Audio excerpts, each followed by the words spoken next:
지난주에 한 거의 6년 만에 처음으로 그 연합장로교회를 나왔습니다. 제가 김영일 목사님 계실 때 그때 우리 박응천 교수님하고 같이 제가 이 교회를 열심으로 이제 출석했던 그런 사람입니다. 제가 CPMC에서 한 12년 동안 그 원목으로 하다가 은퇴했습니다.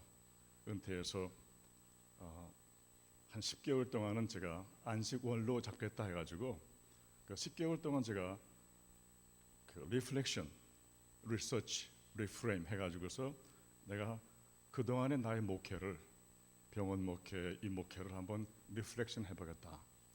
그다음에 리서치 해가지고 제가 노인 문제에 지금까지도 열심히 고민하고 있습니다. 그다음에 리프레임, 앞으로 나의 남은 삶 어떻게 살 것인가 할 때 제가 현재 이런 그 산타로자의 산타로자 메모리얼 하스피탈이 캐토릭 하스피탈입니다. 거기에서 이제 콜링을 받아가지고 내가 풀타임은 싫다, 파타임으로 일주일에 한 두세 번만 나가서 나머지 시간 제가 계속해서 연구하고 싶다 해서 지금 일하고 있습니다. 오늘 이렇게 오랜만에 이렇게 여러분과 같이 예배드리면서 말씀을 증거할 수 있게 돼서 진심으로 감사드립니다. 오늘 읽어주신 이 본문의 말씀으로 우리의 간절한 기대와 소망 같이 생각해 보겠습니다. 간질병 환자인 어린 소녀가 이 간질병 환자들을 위한 기금을 마련하기 위해서 캘리포니아에서 백악관까지 달렸습니다. 그 후에 기자들이 묻는 질문에 그런 대답하기를 나는 이미 지나간 것보다 나 자신에게 남아있는 것 더 깊은 관심을 가지고 삽니다. 이미 지나간 삶이 아니라 나 자신에게 아직 남아있는 삶, 이 삶에 더 깊은 관심을 가지고 산다는 것이었습니다. 우리가 다시 한번 깊이 생각해 볼 말입니다. 앞으로 남은 나의 삶을 나는 어떻게 잘 살 것인가? 잘 살고 싶지 않은 사람이 어디 있겠습니까? 그러나 잘 산다는 것은 말처럼 쉽지만은 않은 것 같습니다. 특히 예수를 주로 고백하고 신앙으로 평생을 살기를 다짐한 사람들이 부끄럽지 않게 잘 산다는 것은 그렇게 말같이 쉽지만은 않습니다. 때로는 사는 것이 너무 힘들고 어렵게 느껴질 때도 많습니다. 그러나 우리가 지나온 삶을 돌이켜볼 때 하나님의 은혜로 오늘의 우리가 우리가 되었음을 고백할 수밖에 없습니다. 하나님께서 인도해 주시고 또 주셨기 때문에 이 오늘이 가능하기 때문입니다. 그래서 하나님의 은혜를 헛되게 하지 않겠다고 하는 그 사도 바울의 그 다짐을 나의 다짐으로 이해할 수가 있습니다. 시인 유시와께서 엮은 시집 가운데 지금 알고 있는 걸 그때도 알았더라면이라는 시가 있습니다. 지금 알고 있는 걸 그때도 알았더라면 내가 가진 생명력을 더 가치 있게 여겼으리라. 지금 알고 있는 걸 그때도 알았더라면 사랑에 열중하고 그 결말에 대해서 덜 걱정했으리라. 설령 그것이 실패로 끝난다고 해도 더 좋은 어떤 것이 기다리고 있음을 믿었으리라. 지금 알고 있는 걸 그때도 알았더라면 내가 만나는 사람을 신뢰하고 나 역시 누군가에게 신뢰할 만한 사람이 되었으리라. 내가 만나는 사람을 신뢰하고 나 역시 누군가에게 신뢰할 만한 사람이 되었으리라 했습니다. 지금 우리가 알고 있는 것으로 우리에게 남아있는 삶을 열심으로 잘 살아보자는 것입니다. 이 스캇 팩이라고 하는 정신과 의사가 있습니다. 이분 독실한 신자인데요. 이분께서 많은 글을 쓰셨는데 그 글 중에 아직도 걸어보지 않은 길이라는 글이 있습니다. 이것은 오래전에 베스트셀러가 되어서 많은 영향을 주었고 지금까지도 영향을 주고 있습니다. 이분은 이 글에서 강조하기를 우리에게 아직 걸어보지 않은 길이 있듯이 아직 살아보지 않은 삶이 있습니다. 이분은 이런 질문을 합니다. 삶이란 문제의 연속인데 이런 삶의 문제들을 어떻게 잘 풀어가면서 잘 살 수 있겠습니까? 그래서 삶의 문제들을 잘 풀어가는 것이 가장 삶의 중요한 과제라고 이번엔 지적합니다. 그렇다면 어떻게 사는 것이 잘 사는 삶이겠습니까? 누구나 할 것 없이 다 잘 살기를 원합니다. 여러분께서도 그러시죠? 여러분을 보면서 여러분 잘 사시기를 바랍니다. 저도 잘 살기를 원합니다. 제가 잘 살기를 원하기 때문에 저의 아이들도 잘 살아주기를 바라면서 열심으로 기도하고 있습니다. 여러분께서도 마찬가지일 것입니다. 근데 스카페는 이렇게 말합니다. 우리가 잘 살기 위해서는 우리의 각자의 선택이 중요합니다. 그걸 선택하고 철저한 훈련, 혼신의 힘을 다하는 철저한 훈련이 필요하다고 강조합니다. 이분은 말하기를 잘 산다는 것은 문제없이 사는 것이 아니라 당면한 문제들을 해결해 나가는 과정에 있기 때문입니다. 그래서 이 현명한 사람은 문제를 두려워하지 않고 오히려 문제를 환영하면서 문제가 주는 고통까지 기꺼이 받아들이며 오히려 문제를 새로운 도약의 계기로 삼는다는 것입니다. 저는 이것은 삶뿐 아니라 단체도 마찬가지고 어떤 교회도 저는 마찬가지라는 봅니다. 이런 삶의 자세는 이 오늘의 어려운 것에 초점을 두는 것이 아니라 걸어보지 않은 미래를 내다보면서 걸어가야 될 한 과정으로 맞이하게 되는 것입니다.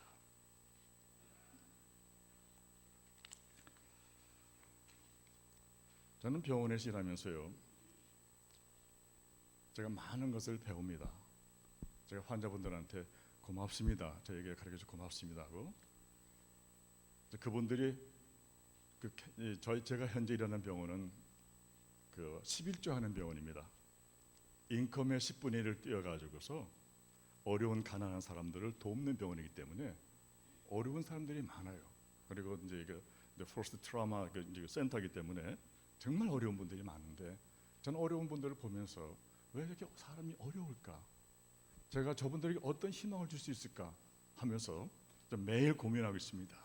근데 그분들이 이 어려움을 대하는 것을 보면서 저는 배우는 것은 어려운 현실 속에서 미래가 보이지 않으면 어려운 현실과 싸워나갈 수가 없습니다. 미래가 안 보여요. 그럼 다 포기합니다. 그러나 믿음의 사람들은 달랐습니다. 믿음은 어려운 현실을 넘어서서 beyond the situation, 넘어서서 내다보게 해주기 때문입니다. 제가 CPMC 있을 때요, 매튜 샌포드라는 분이 저희 병원에 와서 CPMC가 좋은 병원입니다. 사실은 이제 큰 병원이고 티칭 하스피탈이고 직원이 한 7,500명쯤 돼요. 그래서 이제 지금도 여기 보면은 지금 이제 병원 짓고 있지 않습니까? 전체 그 병원 직원들에게 와서 강좌를 했고 또 저희 디파트먼트에 오셔가지고서 강좌했는데 이분이 17살 때에 교통사고로 그의 아버지와 그의 누나가 죽었어요. 그리고 그는 응급실에 4개월 동안 있었어요. 근데 4개월 동안 있었는데 의사는 그 어머니에게 희망이 없으니까 Let him go peacefully, 편안하게 가도록 내버려 두라고 했어요. 그때 어머니는 아니다, 신앙인이었어요. 나는 희망한다, 끝까지 치료해달라 하면서 그분이 하는 말이 우리 어머님 때문에 그 소망 때문에 오늘 내가 여기 서 있습니다 그랬어요. 그리고 한참 후에 의사가 와가지고 그분에게 하는 말이 You can survive, 당신은 살아날 수 있습니다. 그러나 You have to depend on wheelchair, 다시 말하면 패럴라이즈 된 거죠. 휠체어를 타야 됩니다. 자, 17살이에요. 아버지가 죽었어요. 누나가 죽었어요. 자기는 4개월, 5개월 동안 병원에 있다가 이제 겨우 듣는 소리가 You have to depend on wheelchair. 그것도 신앙인이었어요. 그런 말해요. 2년 동안 제가 고생했습니다. Why God? 왜 하나님 우리에게 이런 어려움을 주십니까? 내 아버지가 죽었습니다. 내 누나가 죽었습니다. 내가 이제 겨우 17살입니다. 내가 평생 동안 휠체어를 타야 된다고요? 왜 하나님? 도대체 하나님 누구십니까? 거의 2년간을 그렇게 씨름하다가 그 본인이 시리어스하게 도대체 이런 상황에서 하나님은 나에게 어떤 분이신가? 내가 그 하나님을 믿는다는 것 도대체 무엇인가? 시리어스하게 고민하는 가운데서 그가 발견한 것은 믿음이라는 것은 to see beyond the situation. 현재 어려운 상황에 그냥 수탁되어 있는 것이 아니라 이것을 넘어서서 내다보게 하는 것이 바로 믿음이다. 그래서 휠체어를 타고 하이스쿨을 졸업을 하고 대학을 졸업하고 그 다음에 대학원을 졸업해서 요가 티처가 돼가지고 어려운 사람들에게 그 상황을 넘어서서 내다보게 하는 그 믿음으로. 그래서 이분이 2권의 책을 썼는데 현실을 넘어 내다보게 하는 그것이 awake, 깨어나는 것이다. 결국 신앙은 깨어나게 하는 것이다. 그렇죠? 현재의 상황을 넘어서서 내다보게 하는 것이다. 그렇죠? 저는 그래서 매일 아침 제가 5시면 일어나서 제가 묵상을 합니다. 30-40분 동안 묵상을 하면 제가 병원 일을 할 수 없습니다. 전 꼭 이 얘기를 기억합니다. 하나님 감사합니다. 오늘 저에게도 오늘의 이 어려움을 내다볼 수 있는, 넘어 내다볼 수 있는 믿음을 허락해 주시옵소서. To see beyond the situation.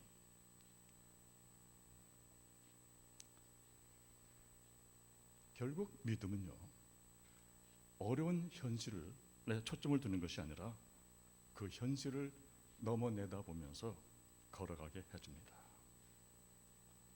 여러분, 제가 여러분들을 뵈면서요, 오늘 백사 되신 할머니도 계신데, 제가 어느 그 당시 그 신문사의 편집국장이셨어요. 그분이 CPMC이셨습니다. 환자로. 그 제가 방문했더니 저한테 목사님이 걸어 들어오시는 걸 보면서 저는 얼마나 부러웠는지 몰라요. 제가 다시 걸을 수 있을지 모르겠어요. 여러분, 걸을 수 있고요, 볼 수 있고요, 말할 수 있고요, 잡술 수 있고요, 소화시킬 수 있고요. 정말 감사하시기 바랍니다. 정말 감사하시기 바랍니다. 그리고 주님의 사랑 안에서 하나의 형제와 자매가 되어서 함께 서로 사랑하면서 만나면서 이것 이상의 축복이 없습니다. 여러분, 이것이 축복 중에 축복인 것을 알 때 이것이 큰 축복이 됩니다. 여러분, 이거 잊어버리면은 여러분 현실 너머를 못 보게 되는 거예요. 제가 깨달은 것은 우린 결코 언젠가는 갑니다. 근데 얼마나 오래 살 것인가는 선택할 수 없습니다. 이건 분명합니다. 얼마나 오래 살 것인가는 선택할 수 없습니다. 그러나 우리는 우리가 이 허락받은 이 삶을 어떻게 잘 살 것인가는 서로 사랑하면서, 서로 격려하면서, 서로가 서로에게 힘이 되어주면서 함께 잘 살 것인가는 선택하면서 살 수 있습니다. 얼마나 살 것인가는 선택할 수 없지만은 어떻게 살 것인가는 선택할 수 있습니다. 그런데 이 선택에 못지않게 중요한 것이 삶의 우선입니다. 삶의 우선을 어디에 두느냐에 따라서 삶이 달라지기 때문입니다. 여러분은 여러분의 삶의 우선을 부름받은 자로서 어디에 두고 사십니까? 결코 우리는 동시에 두 길을 걸을 수 없음을 압니다. 그렇기 때문에 예수님께서 말씀하시기를 너희는 뭐라고 했어요? 먼저 그의 나라와 그 의를 구하라 했어요. 너희는 먼저 내 마음과 뜻과 정성을 다해서 하나님을 사랑을 하셨습니다. 먼저 우리에게 그의 나라와 그의 의를 구하라. 그리고 난 다음에 서로 사랑하라. 저는 성경에서요 이런 말씀을 늘 기억합니다. 너희는 먼저 그를 높이라. 그가 너를 높이리라 그랬어요. 너는 먼저 그를 품으라 그랬어요. 그가 너를 영화롭게 하리라 그랬어요. 제가 현재 있는 병원에서 한 6개월 됐습니다. 저희 팔리아티브 케어 닥터가 저한테 연락이 와서 환자 한 분이 좀 하스피스로 옮겨야 되는데 좀 봐주라 그래요. 그래서 제가 갔습니다. 갔더니 그 문 밖에 이제 그 부인 되신 분하고 그 따님하고 심각하게 얘기하고 있고, 그 안에서는 손녀딸하고 환자분은 이제 아주 밝은 모습으로 이렇게 말씀하시고 계시더라고요. 그래서 제가 들어가서 인사했더니 Are you Catholic? 하시더라고요. 그래서 왜냐면 캐톨릭 병원이니까. 그래서 제가 웃으면서 기도 아니라 대답하지 않고 How about you? 그랬더니 이제 I'm not 하시더라고요. Me too.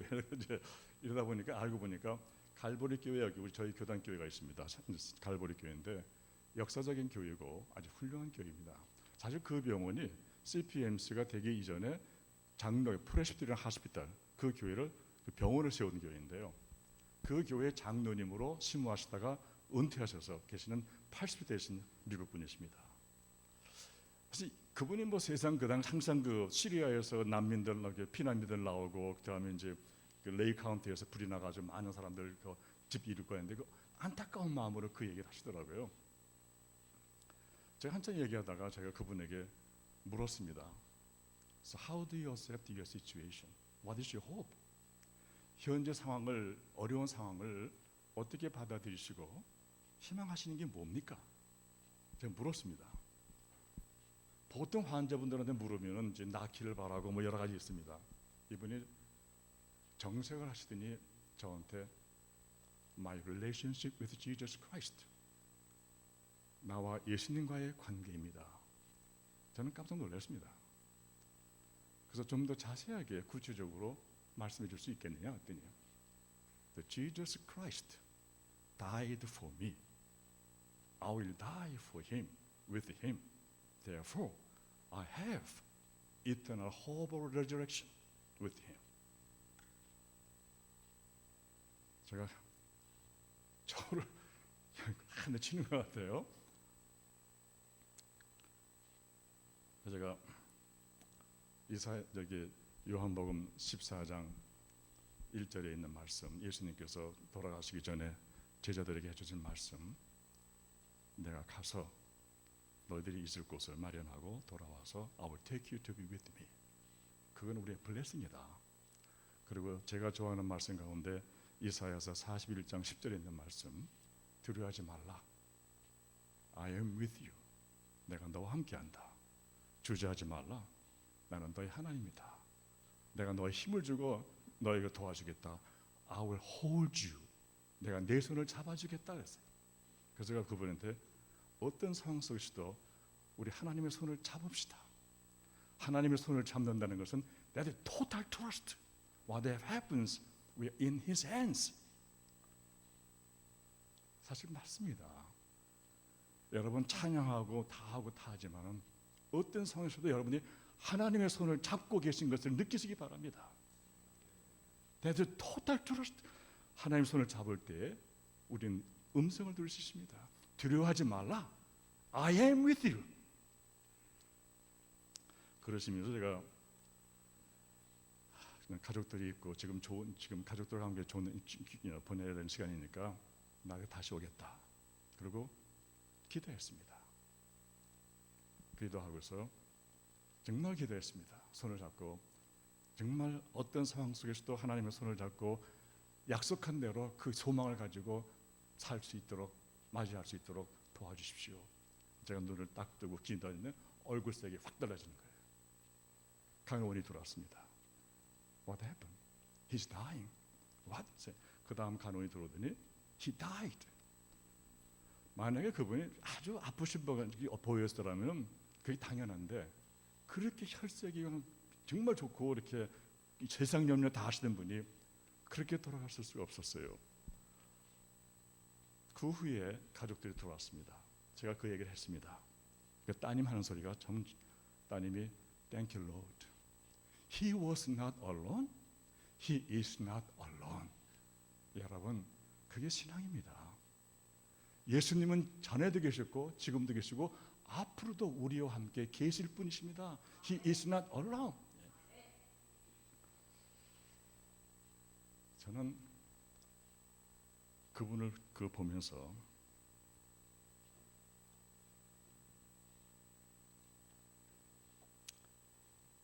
정말 너는 내 속에 너는 예수님과 관계가 뭐냐? 저한테 묻게 하셨어요. 너는 예수님으로 인해서 살고 있는 그 진실이 너 속에 있느냐 했어요. 정말 진실. 어떤 상황 속에서도 He died for me, I will die. 그런 진실이 내 삶 속에 있느냐?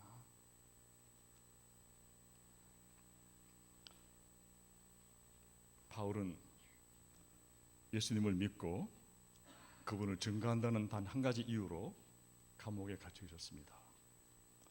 그는 감옥에서 언제 풀려날지 모르는 어려운 환경과 처지에 있었습니다.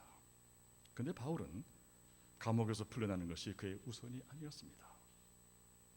그의 간절한 기대와 소망은 그가 어떤 환경과 처지에 있다 하더라도 예수 그리스도를 존귀히 여기고자 하는, 존귀히 여기는 마음이었습니다.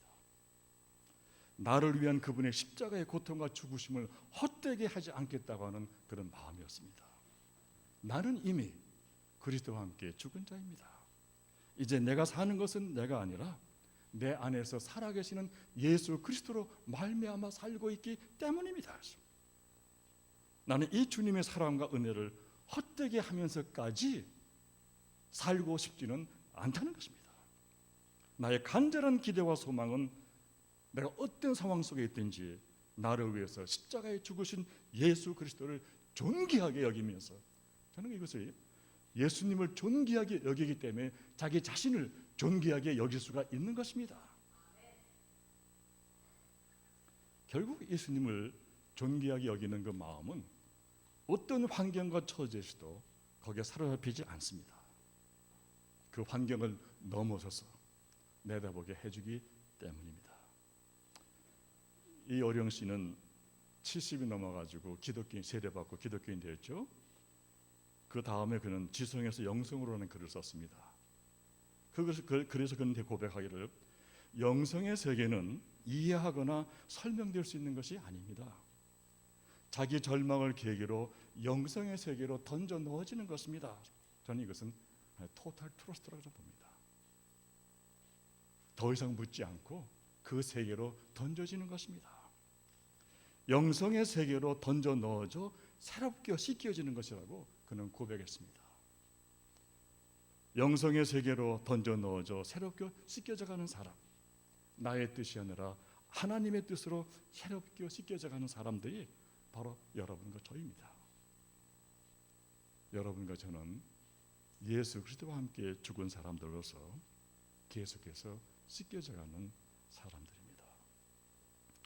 이제 내가 사는 것은, 아니 우리가 사는 것은 내가 아니라, 우리가 아니라 그리스도께서 내 안에서, 우리 안에서 살아계시기에 내가 살고 있음을 우리 함께 고백하면서 서로의 얼굴을 바라보면서 서로의 모습을 바라보면서 그 가운데 함께 하시는 예수 그리스도에게 영광과 존귀를 드리는 그것이 바로 신앙의 공동체입니다.